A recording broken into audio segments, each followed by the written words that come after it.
ಆಗಲ್ವಾ, ಮಾಡೋದಕ್ಕೆ ಆಗುತ್ತಾ ಇಲ್ವಾ ಅಂತ ಡೌಟ್ ಇತ್ತು.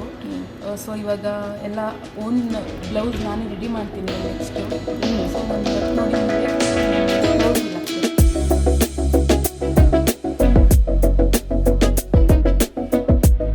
ನನಗೆ ಬೀಟ್ಸ್ ವರ್ಕ್ ಇದು ತುಂಬ ಖುಷಿ ಅಂತ ಅನಿಸ್ತಿದೆ. ಎಲ್ಲ ನೋಡಿದಾಗ ಹೆಂಗೆ ಮಾಡ್ತಾರೆ ಅನಿಸ್ತದೆ.